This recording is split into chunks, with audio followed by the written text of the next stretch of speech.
Inside of Iraq over the years, there have been many men who ruled the nation in government and took control. The most infamous was Saddam Hussein, who was deposed and captured by American forces and was then subsequently executed. But one man who was brutally executed also, earlier, was Abdul-Karim Qasim, the Prime Minister of Iraq, who ruled following the overthrow of the monarchy during the 14th of July Revolution. He himself was overthrown during the 1963 Ramadan Revolution, but relations between his nation and the West went downhill significantly during Qasim's leadership and time in control. He opposed foreign soldiers being based in Iraq, but he was known to the people of Iraq as the leader. However, he was ruthlessly executed by a firing squad in 1963. But what happened with his execution?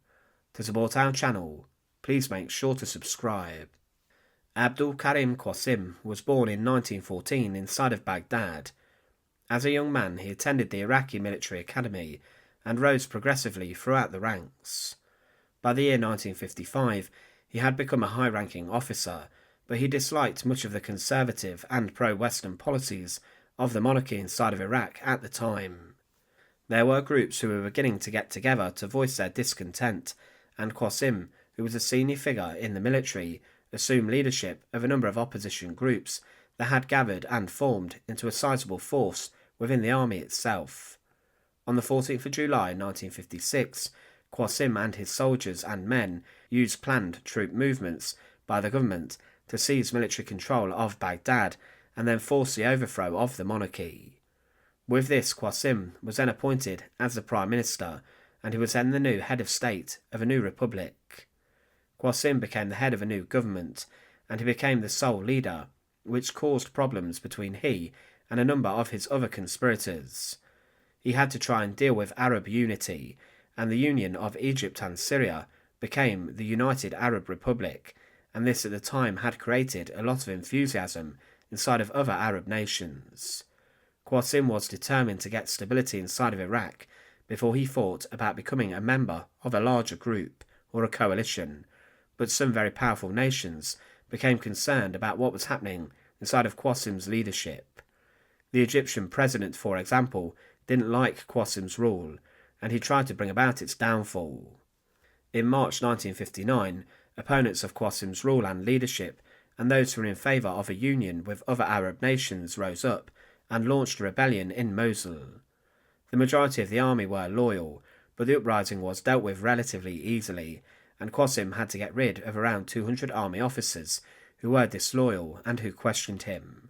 He was also forced to try and get certain groups inside of Iraq on side, and Qasim continued to resist the demands of those who were complaining and in favour of a pan-Arab sentiment. Later he even purged communist elements from the army and the police. But over time, Qasim's support as the Prime Minister and leader of Iraq declined, and by 1960 he had outlawed organised political activities and protests, and he had repressed many different political groups within the country, and also parts of the army. He was worried that he would be viewed as not very powerful, but his rule was supported only by the army, and groups of civilians began to become marginalised and not listened to. In 1961, a rebellion broke out amongst the Kurds, and Qasim had not listened to their concerns before, and the revolt undermined the support Qasim had inside of the military, as the army were beginning to become involved in trying to deal with endless activism and also rebellions. In 1962, both the United States CIA and the Ba'ath Party, which later would be led by Saddam Hussein, were planning to overthrow Qasim, and US government officials were beginning to build relationships with leaders in the party. On the 8th of February 1963, Qasim was overthrown by Ba'athists in the Ramadan Revolution, and it has been suspected that this may have been supported by the American CIA.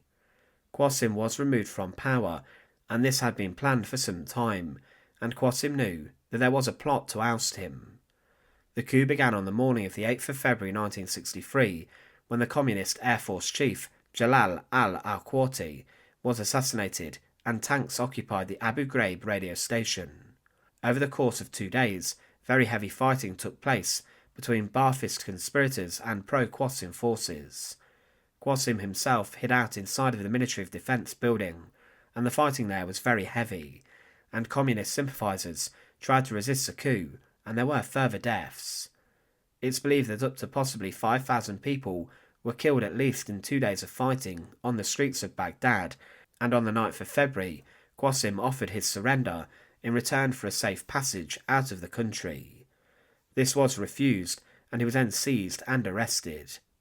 Qasim was then brought in front of a mock trial, which was broadcasted to thousands over the Baghdad radio.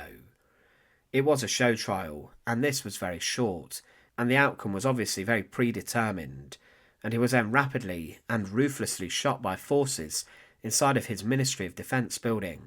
The executioners were the Baathists who had tried him and broadcast this, and his body was littered with bullets.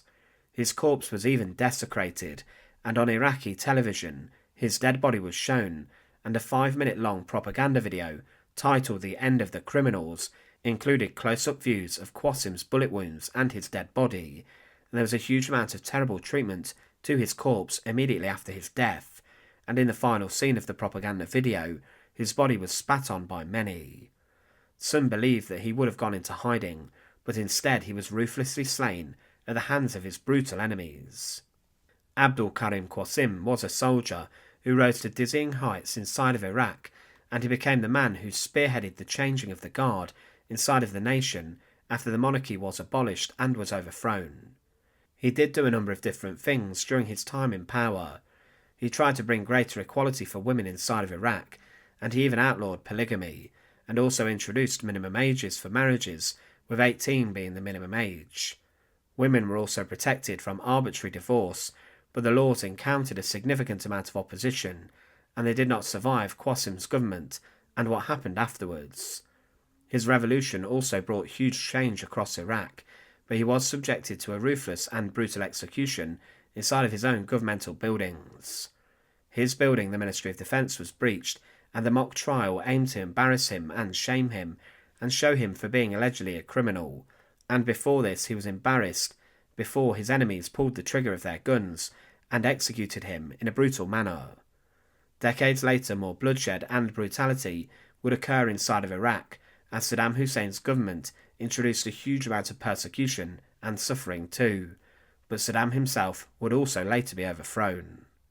Thanks for watching.